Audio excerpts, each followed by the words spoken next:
जय शिवराय जय भीम विचारमंचावरील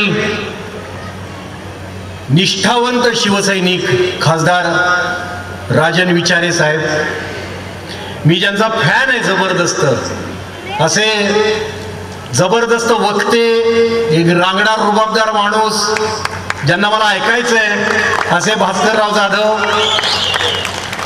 ज्यांच्या रक्तात काँग्रेस आहे आणि गांधी विचार आहे असे भाई जगताप साहेब, सगळे विचारमंचावर बसलेल्या प्रत्येकाचं मी नाव घेत नाही, फक्त एवढंच म्हणेन की जर आपल्या विरोधात जर गद्दार असतील तर इथं सगळे बसलेले खुद्दार आहेत. आणि जमलेल्या भावांनो, माता भगिनींनो, तुम्हाला माझा मानाचा मुजरा.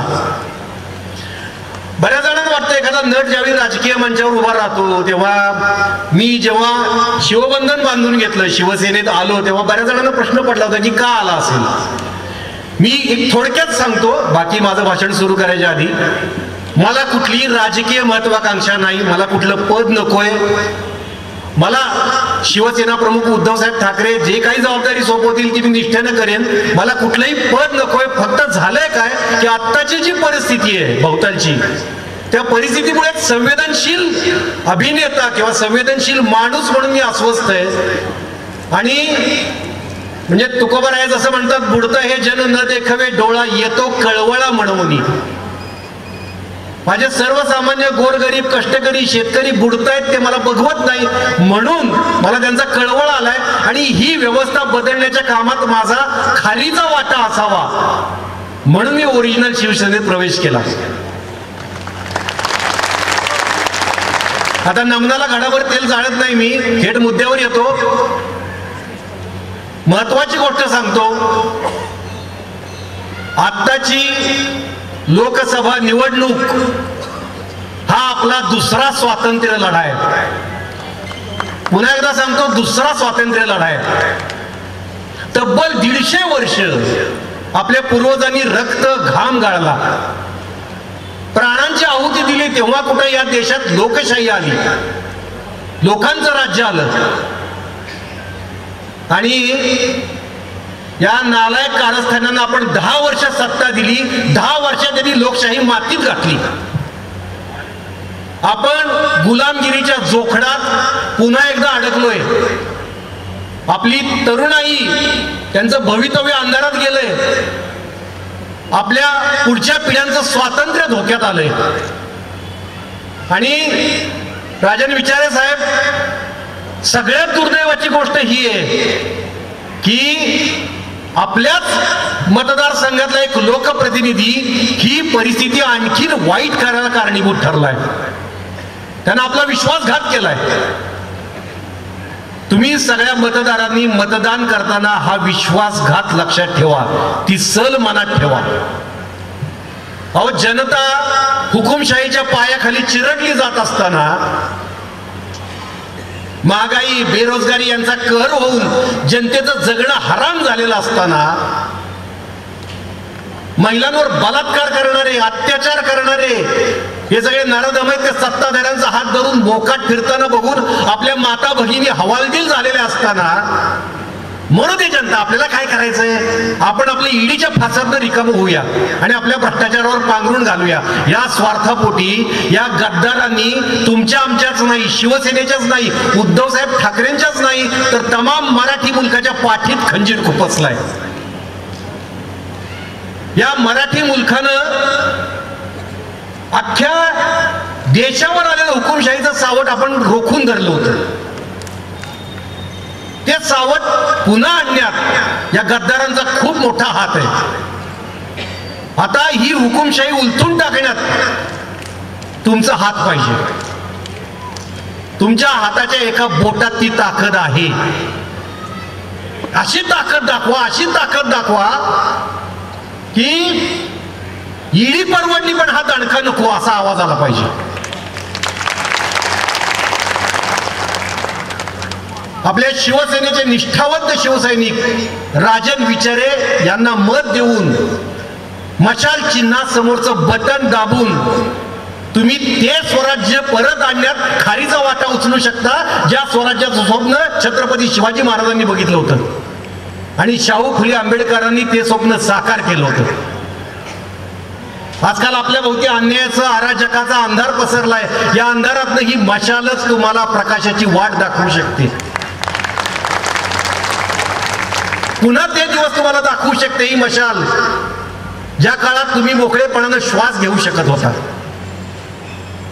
ज्या काळात तुम्हाला एखादी गोष्ट खुपली, एखादी गोष्ट टोचली तर तुम्ही बिनधास्तपणे ती व्यक्त करू शकत होता, तुम्ही टीका करू शकत होता, तुम्हाला ट्रोलिंगची भीती नव्हती किंवा कोणाचा धाक नव्हता तुम्हाला.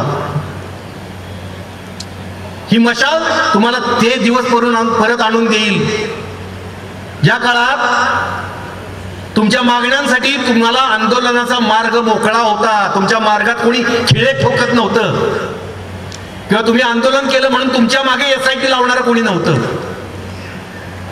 शेजारी पाजारी काय घडलं तर अमर, अकबर, अँथनी सगळे एकत्र येऊन अनहोनी को होनी करून दाखवत होते. त्यांच्यात द्वेष पेरणारं, भेदभाव करणारं कोणी नव्हतं. अहो, सिनेमातून प्रेमाचा संदेश दिला जायचा, द्वेषाचा नाही. त्या काळात नाटकांमधून महामानवांवर चिखलफेक केली जात नव्हती. और राजकारणात सुद्धा नीतिमत्ता होती. हो, आपले हिंदू हृदय सम्राट बाळासाहेब ठाकरे आणि शरद पवार साहेब सभांमधून एकमेकांवर टीका करायचे, पण वैयक्तिक आयुष्यात त्यांनी घनिष्ठ मैत्री जपली होती शेवटपर्यंत. आणि पवार साहेबांनी ती बाळासाहेबांच्या नंतर पुढच्या पिढीतही ती जपली, आजही ते जपतायत. इंदिरा गांधींचं उदाहरण घ्या.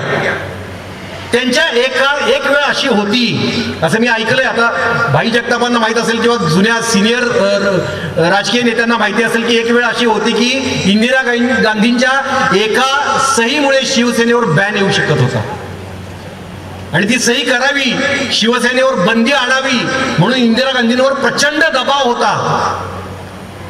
तरी त्यांनी त्या फाईलवर सही केली नाही. कट्टर विरोधक असून सुद्धा राजकारणात त्यांनी नीतिमत्तेचा बळी दिला जाऊ दिला नाही. त्यावेळी सत्ताधारी पण असे होते की त्यांना माहित होतं, त्यांना भान होतं, त्यांना जाण होती की राजकारणात विरोधक असावेत, विरोधक असतात, त्यांना स्वातंत्र्य असतं आपल्याला विरोध करण्याचं. हे विरोधकच लोकशाही मजबूत करत असतात, लोकशाहीत. पण आत्ताच्या राजकारण्यांनी या विरोधकांनाच संपवायचा घाट घातलाय. राजकारणाची गटार घाण करून टाकली, चिखल राडा करून टाकलाय. अहो, शिवसेनेनं ज्या पक्षाला महाराष्ट्रात पाऊल ठेवायला मदत केली, ज्या पक्षाला वाढायला मदत केली, त्या पक्षाने शिवसेनेवरच दरोडा घातला. बरं, दरोडेखोरांमध्ये सुद्धा एक नीतिमत्ता असते. ते फक्त ऐवज पळवतात, दागदागिने पळवतात. यांनी दारावरची पाटी सुद्धा पळवली. एवढंच नाही तर या घराचा बाप हा आमचाच बाप आहे असं म्हणायला लागलं. किती खाली उतराल, किती वाटोळं कराल या लोकशाहीचं.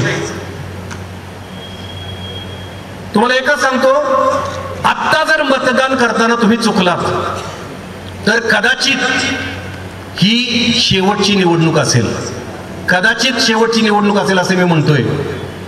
कारण आता जर हे लांडगे सत्तेत आले तर परत निवडणूक होईल का नाही सांगता येत नाही. मुंबईच्या नरडीला नख लागलंय, मुंबई गुजरात्यांच्या घशात चाललीय. ती मुंबई आपल्याला वाचवायची आहे. महाराष्ट्राचा बिहार होतोय, महाराष्ट्र आपल्याला वाचवायचा आहे. खूप मोठी जबाबदारी आहे यावेळच्या मतदानाच्या वेळी आपल्या सगळ्यांवर. मला खरंच शिवसेनेत आल्यापासून ना शिवसेना प्रमुख उद्धवजी ठाकरे साहेबांचं प्रचंड अभिमान वाटतो. त्यांचा मला प्रचंड अभिमान वाटायला लागलाय. जास्तच, पूर्वी तर वाटत होता, आता जास्त अभिमान वाटतो. अहो, सर्वस्व गमावलेलं असून सुद्धा जवळच्या माणसांनी विश्वासघात केलाय. ती वेदना उरात साठवून हा माणूस पुन्हा हिमतीनं लढतोय, पुन्हा ताकदीनं उभा राहतोय, झुंज देतोय. कोरोना काळात देशातला सर्वोत्तम ठरलेला हा मुख्यमंत्री आज संविधानाला जो व्हायरस लागलाय त्याच्याशी झुंज देतोय.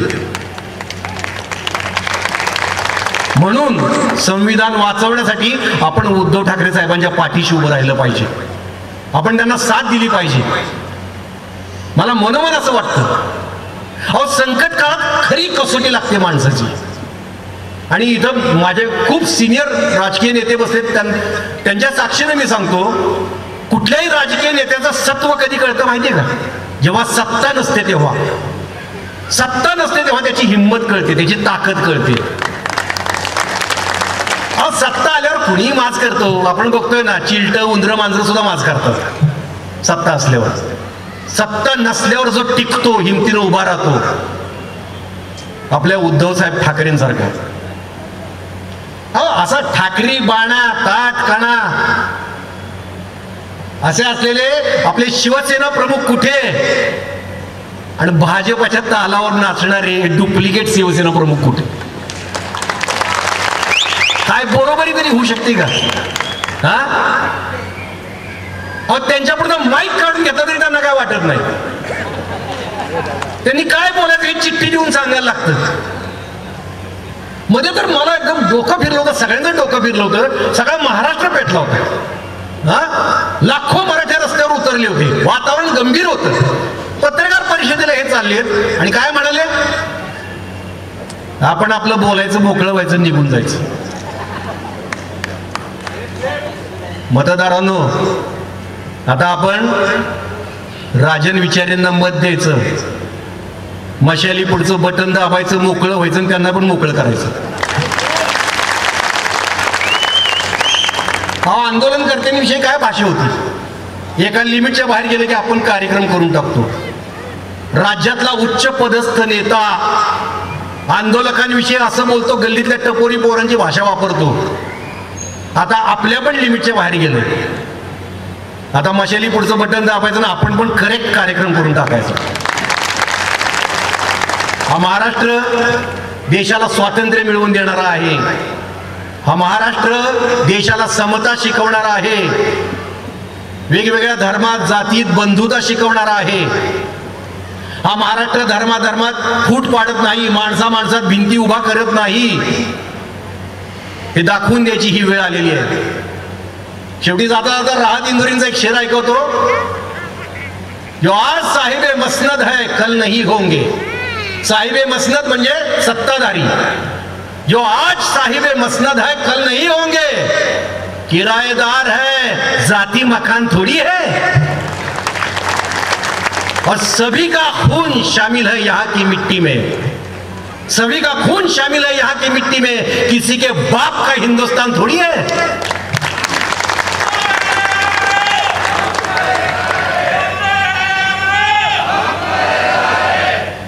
राजन विचारेंना मत द्या, मशाल चिन्हासमोरचं बटन दाबा आणि ही हुकुमशाही व्यवस्था बदलून टाका. जय हिंद, जय महाराष्ट्र.